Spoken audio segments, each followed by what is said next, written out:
bagaimana ketika kalian itu di jalan-jalan, nah ini menemui para tukang-tukang ojek, menemui para sopir-sopir ya di situ, dan mengingatkan dalam masa pandemi ini perkawinan dipersilakan untuk dilangsungkan, tetapi feel-nya tidak ada, tidak merasa menerima komuni.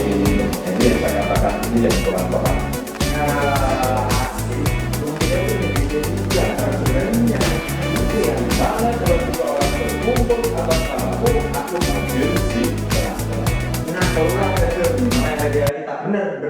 Jadi kalau misalnya Bapak, Ibu, anak-anak pada berkumpul mengikuti misal live streaming di gereja manapun ya, di situ pastikan bahwa kalian dalam keluarga itu membentuk gereja. 2-3 orang berkumpul atas namaku, aku hadir di tengah-tengahnya. Maka kita pastikan Yesus hadir di situ. Termasuk juga komuni batin. Komuni batin. Nah, ini yang seringkali saya juga sebagai imam, saya juga merasakan ya, betapa banyak pertanyaan-pertanyaan umat yang merasa bahwa ini feel-nya tidak ada, tidak merasa menerima komuni. Ini yang saya katakan, ini yang kurang tepat. Saya juga merasa seperti itu ya. Entah dalam bentuk apapun ya, entah kita menerima langsung, entah itu kita menerima secara batin, ya, Tuhan Yesus hadir pada kita. Kuncinya hadir. Iya, kita harus percaya. Iya. Kita harus percaya membangun sebuah gereja dalam rumah kita sendiri. Lihat saja doa-doanya. Iya. Ya, doa komuni batin itu bagaimana? Iya. Ya, sekalipun juga di situ hanya di dalam bentuk batin, sekalipun juga tidak dalam bentuk seperti yang biasa kita terima, tetapi saya yakin bahwa engkau hadir saat ini di sini kepada siapa yang menerima komuni secara batin itu. Terjawab sudah, luar biasa. Penasaran kita dan juga netizen terutama ya. Saya dengar katanya ada pertanyaan soal perkawinan segala macam ya. Coba. Ya. Ada mau, itu yang mau kita tanyakan. Oke. Kita teman-teman mau yang bertanya. Ini masih sama sebenarnya dari masih sama. Firsan. Masih sama. Bagaimana pandangan Romo jika ada keluarga Katolik yang terkena dampak COVID-19 langsung maupun tidak langsung, sehingga kehidupan perkawinan suami istri terguncang, misalnya kayak bertengkar, kurang penghasilan, saling menyalahkan, tidak bisa menurunkan standar hidup dan sebagainya, dan kemudian berpengaruh kepada keadaan emosi anak-anak dalam keluarga. Oke, jadi kalau itu jawaban saya adalah mari kita sikapi bersama-sama. Gitu ya.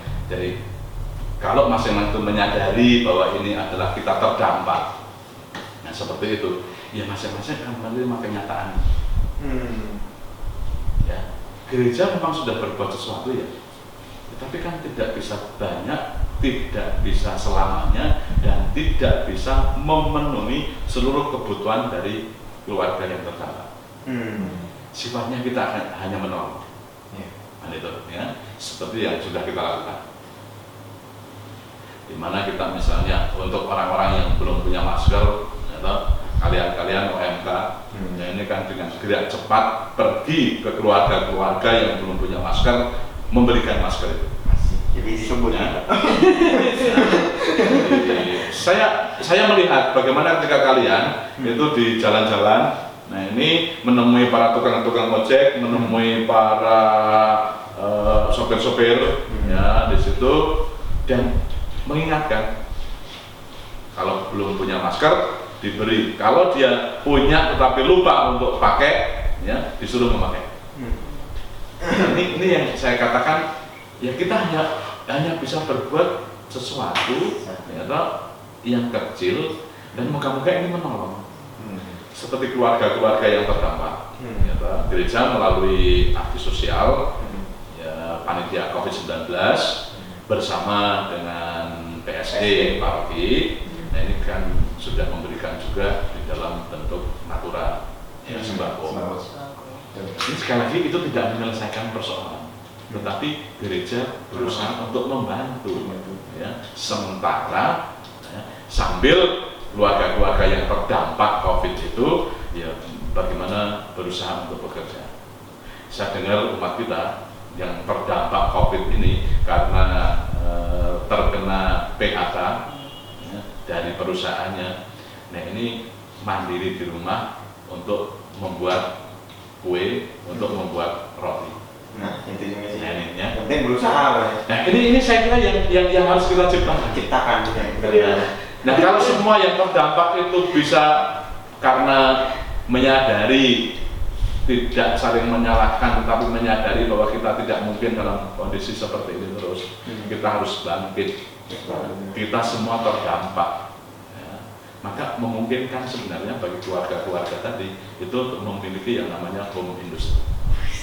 Jadi bukan menyalahkan siapapun, tapi kita harus membuat suatu terobosan, solusi. Itu ya, kreatif. Berarti Ini ya. bukan fokus pada masalah, kita harus ciptakan solusi. Iya.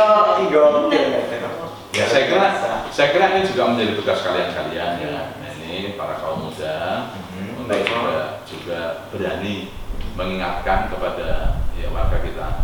Ya. Mungkin sambil kita mengantarkan sembako untuk yang terdampak tadi, nah ini dicoba dipancing di situ. Kira-kira dia memiliki potensi apa? Oh. Ya. Nah potensi ini dikembangkan. Contoh tadi misalnya ternyata istri dari suami yang kena PHK ini dia bisa bikin kue. Ya toh? Di situ. Dan ternyata itu membangkitkan ekonomi keluarga. Ekonomi keluarga. Ini contoh saja ya. Korek-korek. Jadi asik juga sih. Ini benar. Jadi gereja juga akan membantu pemasarannya gitu. Ya kalau soal itu kita siap. Link, Ya, kita siap. Pasti siap. Kita udah siap gitu. Kita Ya andaikan ada juga yang sebenarnya dia punya potensi, tetapi apa daya kemampuan tidak bisa. Ya. Jadi yang seperti ini kalau kalian menemukan nanti di dalam kunjungan pada keluarga, di dalam nanti mengantarkan sembako, di dalam juga tadi mengantarkan misalnya masker, itu ya bisa dilaporkan kepada kami. Nice. Nanti Dewan Pastoral Paroki bersama dengan Dewan Keuangan Paroki bekerja sama dengan PSE Paroki, ya ini bisa mengambil keputusan apa yang kira-kira bisa kita bantu untuk mereka yang punya potensi tetapi apa daya secara kemampuan finansial ini memang benar-benar sedang terpuruk. Ya. Oke, Mas. Tugas lagi. Nah, sekarang kita bikin talkshow juga ada tugasnya. jangan risau untuk umat-umat sekalian. Umat-umat juga jangan malu, jangan Oh satu hal, saya lupa soal perkawinan tadi. Soal perkawinan tadi. Bapak Uskup ini memberikan kemudahan. Jadi untuk mereka-mereka yang sudah saatnya untuk mengikuti kursus persiapan perkawinan. Oh berarti ini lanjutan pertanyaan ini KPP ya? Itu yang saya tanyakan di awal. Saya dengar katanya ada pertanyaan tentang perkawinan juga. Maka ini termasuk dalam sekitar perkawinan tadi, selain juga keluarga yang terdampak tadi, yang saling menyalahkan tadi, tetapi juga di sini. Nah ini untuk calon persiapan perkawinan. Oh, nah itu bagaimana? Jadi keuskupan ini memberikan kemudahan. Kursus persiapan perkawinan ini bisa diikuti secara online. Wow, secara online. Ya, Oke. Teknologi. Jadi tinggal mencari nanti di website paroki atau juga keuskupan paroki mana yang sedang ada kursus persiapan perkawinan secara online. Ya, jadi ikut saja di situ, mendaftarkan diri. Ya caranya adalah mengisi ketentuan-ketentuan yang sudah ditetapkan sebagai persyaratan. Salah satunya adalah ya mengatakan kami calon perkawinan dari paroki Hati Kudus Yesus Citra Indah Jonggol. Misalnya gitu. Ya, mau mengikuti kursus perkawinan di paroki Maria Bunda Segala Bangsa Kota Wisata.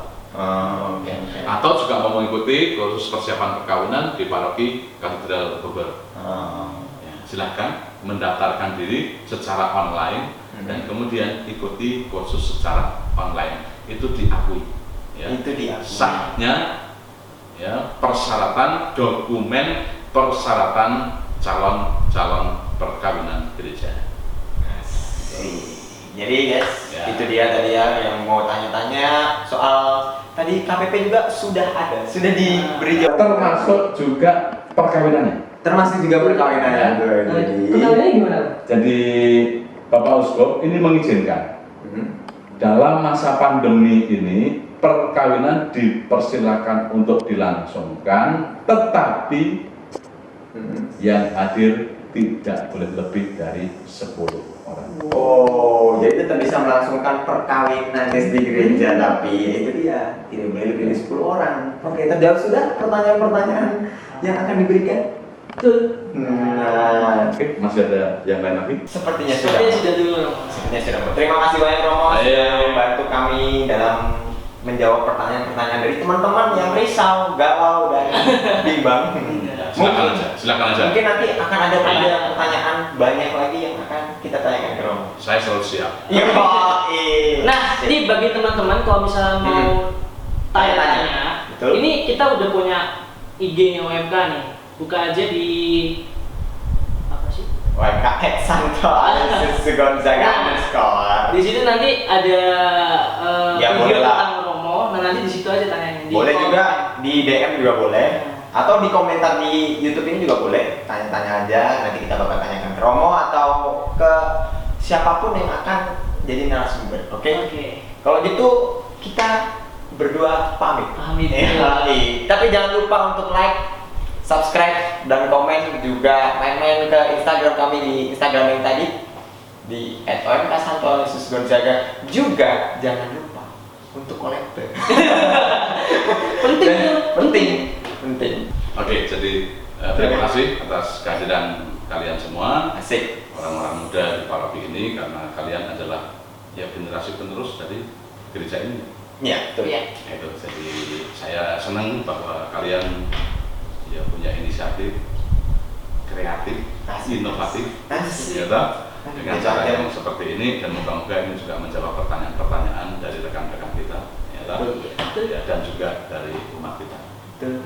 Di sini kantor ini terbuka untuk kalian Nah. 24 jam. Untuk kita loh. Nah, ini silakan kapan saja. Ya, nggak saja.